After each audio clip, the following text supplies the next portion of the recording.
Hello students, मैं B S Chauhan आपके अपने यूट्यूब चैनल JMD क्लासेस में स्वागत करता हूं। आज की क्लास कक्षा 10 के विद्यार्थियों के लिए, जिसमें हम सामाजिक विज्ञान के अंतर्गत जो इतिहास यूनिट दी गई है उसका तीसरा चैप्टर है भूमंडलीकृत विश्व का बनना। जिन बच्चों ने पिछले वीडियोज़ को नहीं देखा है उसकी लिंक नीचे डिस्क्रिप्शन में दी गई है, वहाँ से जाकर आप पिछले वीडियोज़ को देख सकते हैं और इस पाठ को बेहतर तरीके से समझ सकते हैं। जो बच्चे जुड़े हुए हैं सेशन से वो सेशन को लाइक और शेयर कर दें फटाफट, और जो बच्चे नए हैं चैनल पर वो चैनल को सब्सक्राइब कर लें और पास में बेल आइकन को जरूर प्रेस करें ताकि आने वाली वीडियो की नोटिफिकेशन आप तक शीघ्र पहुंच सके और आपकी कोई भी वीडियो मिस ना हो सके। और ये क्लास बहुत ही महत्वपूर्ण है कक्षा 10 के लिए, और पाठ भी बहुत ही महत्वपूर्ण है। यहाँ से आपको बोर्ड परीक्षा में प्रश्न देखने को मिल सकते हैं। आगामी बोर्ड परीक्षा 2025 में बहुत ही महत्वपूर्ण परीक्षा है आपके लिए, और अभी से आप मेहनत करना शुरू कर दें ताकि बोर्ड परीक्षा में आप अच्छे अंक, सर्वोत्तम अंक जो है प्राप्त कर सके। और हमारे चैनल पर सभी विषयों की जो है सभी क्लासों के सभी विषय पढ़ाए जाते हैं और क्रम वाइज पढ़ाए जाते हैं, और उसके द्वारा आप अपने नोट्स बना सकते हैं और परीक्षा में बेहतर प्रदर्शन कर सकते हैं। तो जिन बच्चों ने पिछले वीडियोज़ को नहीं देखा वो उन वीडियो को देख लें। तत्पश्चात आज हम शुरू करते हैं अपनी आज की क्लास को। तो जो बच्चे जुड़े हुए सेशन को लाइक कर दें और शेयर कर दें। पिछले वीडियो में मैंने रिंडरपेस्ट बीमारी के बारे में बताया था, आज उसके आगे से पढ़ेंगे, जिसमें हम आज पढ़ने वाले हैं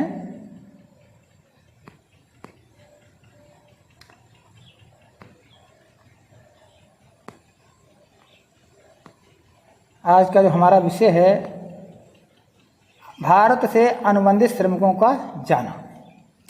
अनुबंधित श्रमिक क्या होते हैं इसके बारे में आज हम पढ़ेंगे। देखिए बच्चों, जो अनुबंधित श्रमिक क्या होते हैं इसके बारे में पहले समझ लें।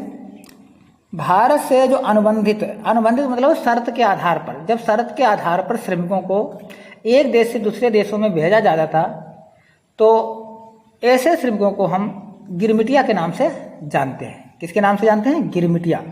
गिरमिटिया क्या है? प्रश्न बनता है गिरमिटिया क्या है। तो गिरमिटिया एक प्रकार के अनुबंधित श्रमिक होते हैं। तो अनुबंधित श्रमिक क्या होते हैं समझते हैं। भारत से अनुबंधित यानी गिरमिटिया श्रमिकों को ले जाया जाना भी 19वीं सदी की दुनिया की विविधता को प्रतिबिंबित करता है। ठीक है, दिखाता है, प्रदर्शित करता है। यह तेज आर्थिक वृद्धि के साथ साथ जनता के कष्टों में वृद्धि, कुछ लोगों की आय में वृद्धि और दूसरों के लिए बेहिसाब गरीबी, कुछ क्षेत्रों में भारी तकनीकी प्रगति और दूसरे क्षेत्रों में उत्पीड़न के नए रूपों की इजाद की दुनिया थी।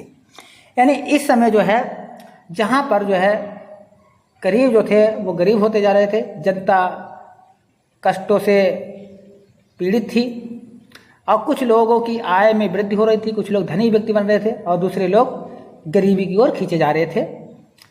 क्योंकि यहाँ पर शर्त के आधार पर श्रमिकों को एक देश से दूसरे देश में भेजा जाता था तो उन्हीं श्रमिकों को हम गिरमिटिया के नाम से जानते हैं। तो यहाँ पर शर्त कठोर होती थी, श्रमिकों को कम वेतन पर जो है अधिक काम करना पड़ता था, अधिक घंटों काम करना पड़ता था, जिससे उनका शोषण होता था। तो भारत से जो विदेशों को श्रमिक जाते थे जिस शर्त के आधार पर उन्हें ही हम गिरमिटिया या अनुबंधित श्रमिक कहते हैं। तो जो 19वीं शताब्दी है, 19वीं सदी में भारत और चीन के लाखों मजदूर थे तो उनको बागानों, खादानों और सड़क व रेलवे निर्माण परियोजनाओं में काम करने के लिए दूर दूर के देशों में ले जाया जाता था। यानी भारत से और चीन से लाखों मजदूर, क्योंकि यहाँ पर विश्व की सबसे ज़्यादा जनसंख्या रहती है, विश्व का सबसे सर्वाधिक जनसंख्या वाला देश चीन है, दूसरे नंबर भारत आता है। तो यहाँ पर अपार जनसंख्या है और सभी जनसंख्या जो है बेरोजगार है। तो यहाँ पर जो सस्ते मात्रा में जो है श्रमिक उपलब्ध हो जाते हैं, सस्ती दर पर श्रमिक उपलब्ध हो जाते हैं। तो यहीं से जो है श्रमिक विदेशों को जाते थे और उनसे बागानों में, खादानों में और सड़क निर्माण और रेलवे निर्माण में विभिन्न परियोजनाओं में सस्ते दर पर इनसे काम करवाया जाता था। भारतीय अनुबंधित श्रमिकों को खास तरह के अनुबंध या एग्रीमेंट के तहत ले जाया जाता था। यानी जो भारतीय श्रमिक थे, जो भारत के अनुबंधित जो श्रमिक थे, उनको एक विशेष प्रकार से अनुबंध यानी एग्रीमेंट के तहत ले जाया जाता, उनसे एग्रीमेंट करा लिया जाता था कि आप इतने साल के लिए जाओगे, इतनी दर पर आपको काम करना पड़ेगा। विभिन्न प्रकार की शर्तें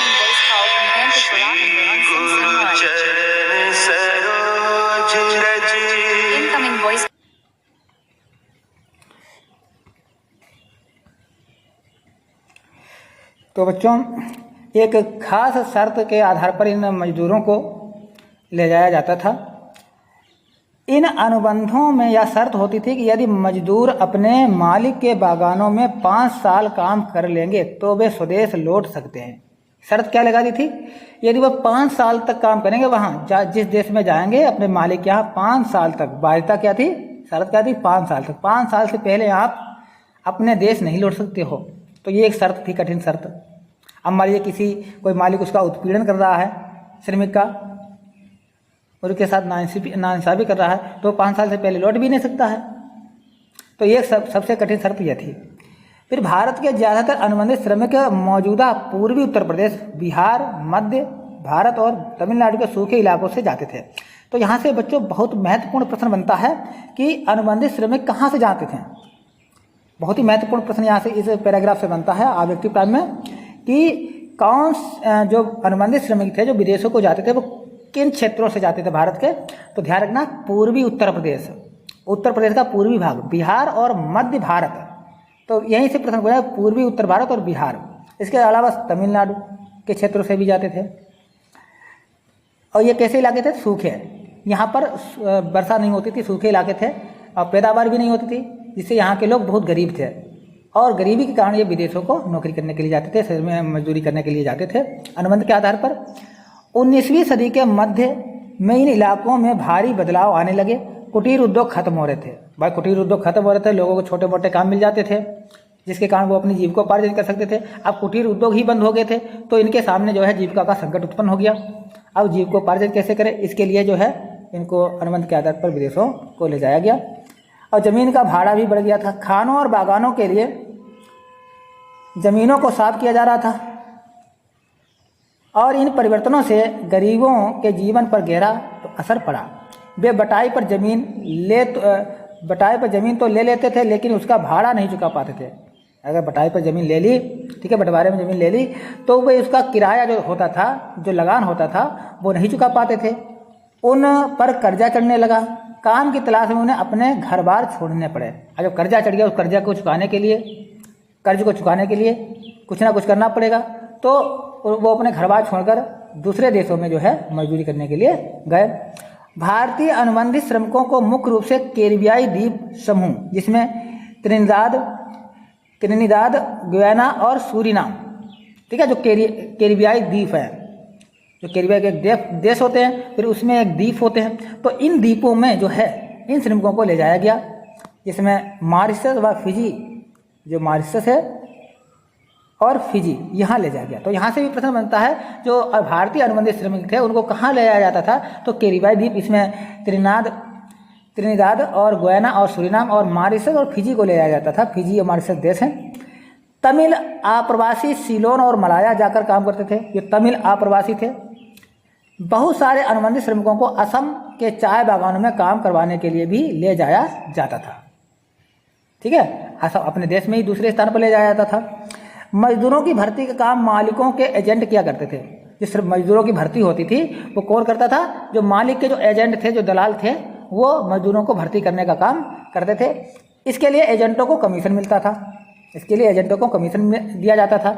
बहुत सारे आप्रवासी अपने गांव में होने वाले उत्पीड़न और गरीबी से बचने के लिए इन अनुबंधों को मान लेते थे। भाई गरीबी में व्यक्ति कुछ भी कर सकता है, तो इन अनुबंधों को मान लेते थे। एजेंट भी भावी आप्रवासियों को फुसलाने के लिए झूठी जानकारियां देते थे, सत्य जानकारी नहीं देते थे, कि किसी तरह गुमराह करते थे, किसी तरह एक बार आ जाएं, इसके बाद चंगुल में से फंस जाएंगे तो बाहर नहीं निकल सकेंगे। तो एजेंट भी वो चालाक थे, उन्हें सत्य जानकारी नहीं देते, झूठी जानकारियाँ देते थे। कहाँ जाना है, यात्रा के साधन क्या होंगे, क्या काम करना होगा और नई जगह पर काम व जीवन के हालात कैसे होंगे, इस बारे में उन्हें सही जानकारी प्रदान नहीं की जाती थी। और जब सही जानकारी प्रदान नहीं की जाएगी तो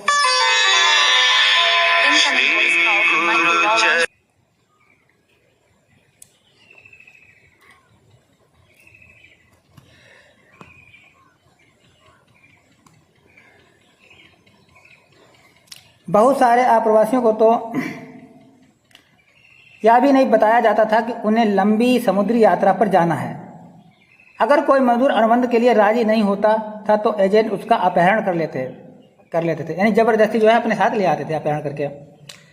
19वीं सदी की इस अनुबंध व्यवस्था को बहुत सारे लोगों ने नई दास प्रथा का नाम दिया। जो 19वीं सदी में जो इस प्रकार की अनुबंध व्यवस्था थी, तो इस व्यवस्था को जो बहुत व्यक्ति जो सारे लोग थे, उन्होंने इस नई व्यवस्था को एक नया नाम दिया कि नई दास प्रथा। एक दास प्रथा प्राचीन समय में होती थी जिसमें गुलाम बनाए जाते थे। अब ये दूसरे तरह से गुलाम बनाया था, गुलाम बनाने का तरीका ही बदल गया है, तो नई दास प्रथा का नाम दिया।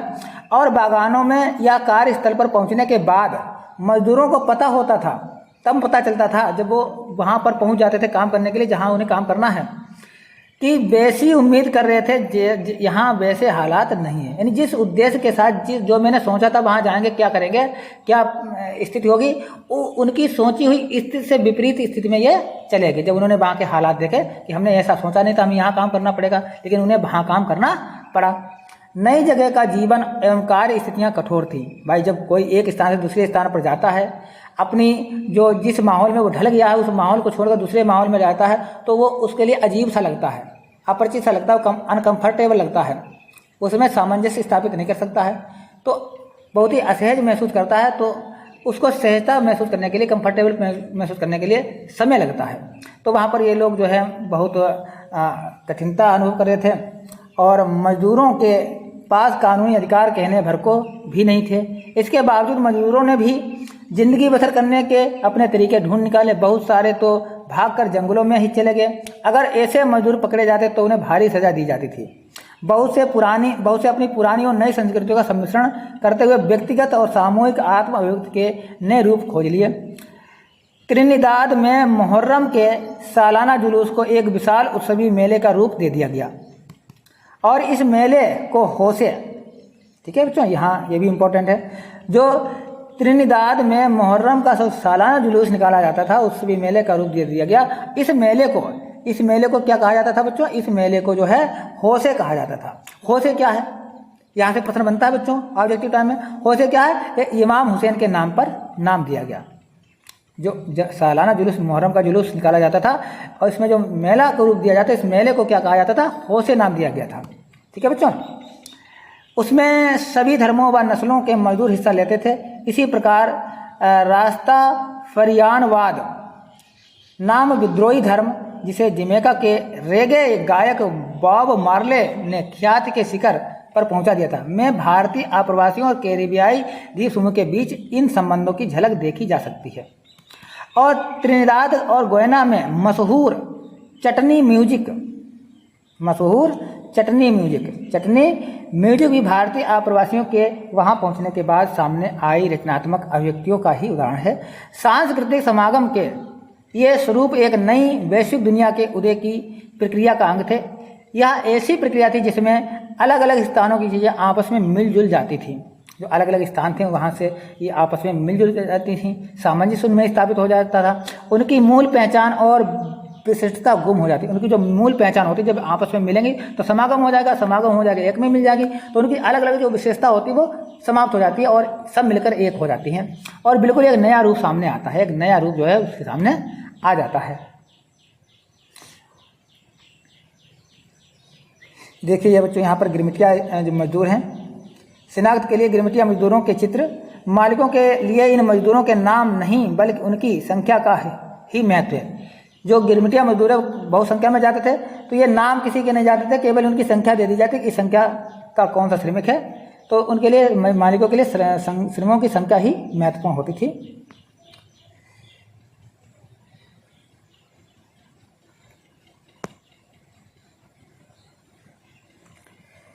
ज़्यादातर अनुबंधित श्रमिक का अनुबंध समाप्त होने के बाद भी वापस नहीं लौटे।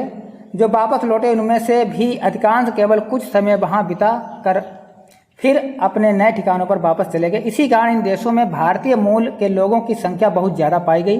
क्या आपने नोबेल पुरस्कार विजेता साहित्यकार B.S. नायपाल का नाम सुना है?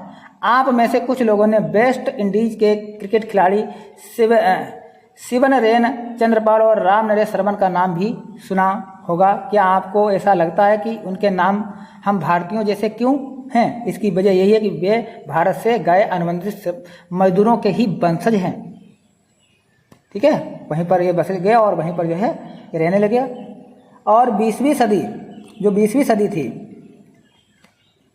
20वीं सदी के शुरुआती सालों में ही हमारे देश के राष्ट्रीय नेता इस प्रथा का विरोध करने लगे थे। 20वीं सदी जैसी शुरुआत हुई तो हमारे जो राष्ट्रीय नेता था इस प्रथा का, यानी इस नई दास प्रथा का घोर विरोध किया उन्होंने।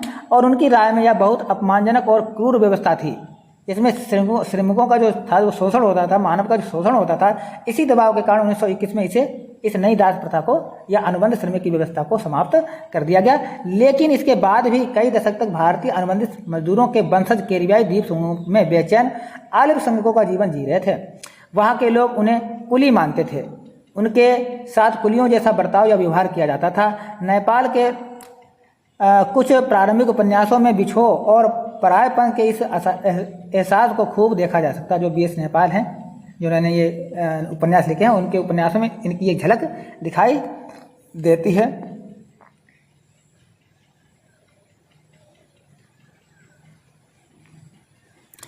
अब विदेशों में भारतीय श्रमिक देखिए बच्चों, विश्व बाजार के लिए खाद्य पदार्थ व फसलें उगाने के वास्ते पूंजी की आवश्यकता थी। बड़े बागानों के लिए तो बाजार और बैंकों से पैसा लिया जा सकता था, लेकिन छोटे मोटे किसानों को क्या होता, उन्हें बड़े बाजारों से या बैंकों से पैसा उधार मिलता ही नहीं था, क्योंकि उनके पास इतनी संपत्ति नहीं थी, ठीक है, जिसके आधार पर वो वहाँ से पैसा ले सकते थे।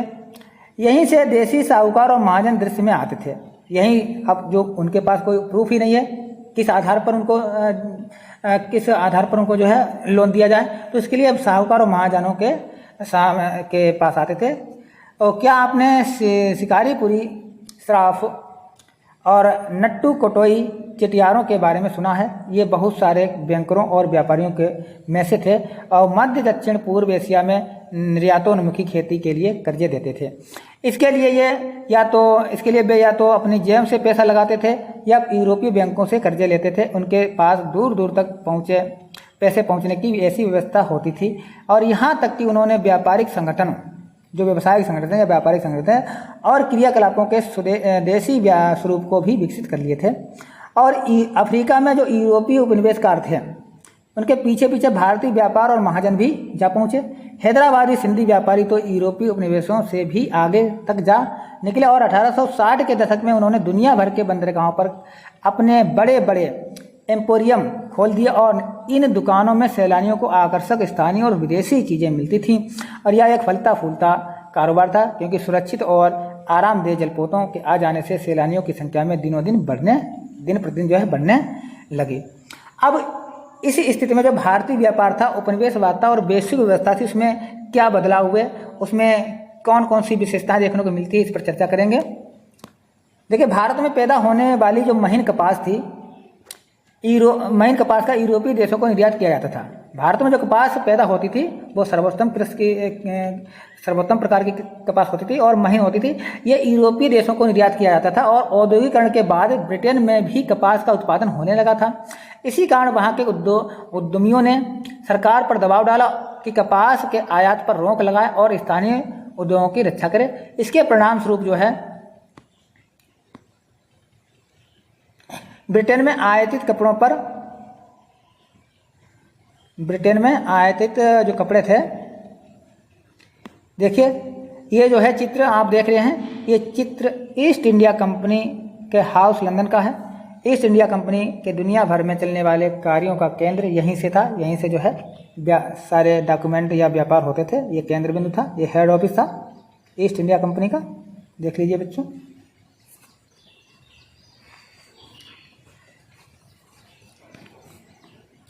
तो ब्रिटेन ने आयातित कपड़ों पर सीमा शुल्क थोप दिया। जो आयातित कपड़े मंगाए जाते थे उस पर सीमा शुल्क लगा दिया और वहाँ महीन भारतीय कपास का आयात कम होने लगा। 19वीं शताब्दी की शुरुआत में ही ब्रिटिश कपड़ा उत्पादक दूसरे देशों में भी अपने कपड़े के लिए नए नए बाजार ढूंढने लगे। सीमा शुल्क की व्यवस्था के कारण ब्रिटिश बाजारों से बेदखल हो जाने के बाद भारतीय कपड़ों को दूसरे अंतर्राष्ट्रीय बाजारों में भी भारी प्रतिस्पर्धा या कंपटीशन का सामना करना पड़ा। यदि भारतीय निर्यात के आंकड़ों का अध्ययन करें तो यह पता चलता है कि सूती कपड़े के निर्यात में लगातार गिरावट के ही रुझान सामने आए हैं। सन 1800 के आसपास निर्यात में सूती कपड़े का जो परसेंट था वो 30% था और 1815 में घटकर ये 15% रह गया। यानी 1800 में 30% था और 1815 में 30 से आधा रह गया। और 1870 तक तो यह अनुपात केवल 3% ही रह गया, यानी साल दर साल जो है गिरावट आने लगी। तो फिर भारत ने किन चीज़ों का निर्यात किया? आंकड़ों के माध्यम से फिर एक नाटकीय कहानी सामने आती है। निर्मित वस्तुओं का निर्यात घटता जा रहा था, उतनी ही तेजी से कच्चे माल का निर्यात बढ़ता जा रहा था। 1812 से 1871 के बीच कच्चे माल का निर्यात 5% से बढ़कर 35% हो गया, तो जो कि एक चिंता का विषय था।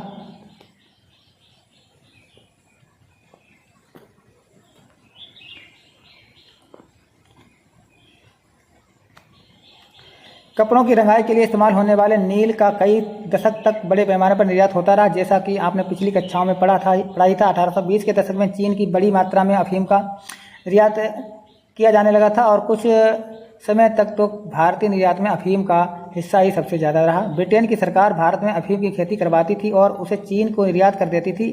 अफीम के निर्यात से जो पैसा मिलता था उसके बदले में चीन से ही चाय और दूसरे पदार्थों का आयात ब्रिटिश सरकार कर लेती थी। 19वीं सदी में भारतीय बाजारों में ब्रिटिश औद्योगिक उत्पादों की बाढ़ सी आ गई, यानी जो 19वीं शताब्दी जब आई तो भारतीय बाजारों में जो ब्रिटिश औद्योगिक उत्पाद थे वो आने शुरू हो गए। कच्चा माल भारत से जाता था, बना बनाया माल जो है विदेशों से भारत में आता था। भारत से ब्रिटेन और शेष विश्व को भेजे जाने वाले खाद्यान्न कच्चे मालों के निर्यात में इजाफा हुआ। ब्रिटेन से जो माल भारत भेजा जाता था उसकी कीमत भारत से ब्रिटेन भेजे जाने वाले माल की कीमत से बहुत ज़्यादा होती थी। भारत के इस साथ ब्रिटेन हमेशा व्यापार अधिशेष की अवस्था में रहता था, यानी भारत से जो व्यापार किया जाता था वो भारत व्यापार के मामले में घाटे में रहता था, जबकि ब्रिटेन का व्यापार जब भारत से करता था तो वो प्लस में रहता था, पॉजिटिव में रहता था। इसका मतलब यह है कि आपसी व्यापार में हमेशा ब्रिटेन को ही फायदा रहता था। ब्रिटेन इस मुनाफे के सारे दूसरे देशों के साथ होने वाले व्यापारिक घाटे की भरपाई कर लेता था। बहुपक्षीय बंदोबस्त ऐसे ही काम करता है जिसमें एक देश के मुकाबले दूसरे देश को होने वाले घाटे की भरपाई किसी तीसरे देश के व्यापार के माध्यम से मुनाफा कमाकर की जाती थी। ब्रिटेन के घाटे की भरपाई में मदद देते हुए भारत ने 19वीं सदी की विश्व अर्थव्यवस्था का रूप तय करने में एक महत्वपूर्ण भूमिका निभाई और ब्रिटेन के व्यापार से जो अधिशेष हासिल होता था उसके तथाकथित होम चार्जेज इन देशी खर्चे का निपटारा भी होता था। इसके तहत ब्रितानी अफसरों और व्यापारियों द्वारा अपने घर में भेजी गई निजी रकम, भारतीय बाहरी कर्जों पर ब्याज और भारत में काम कर चुके ब्रितानी अफसरों की पेंशन आदि भी इसमें शामिल होती थी।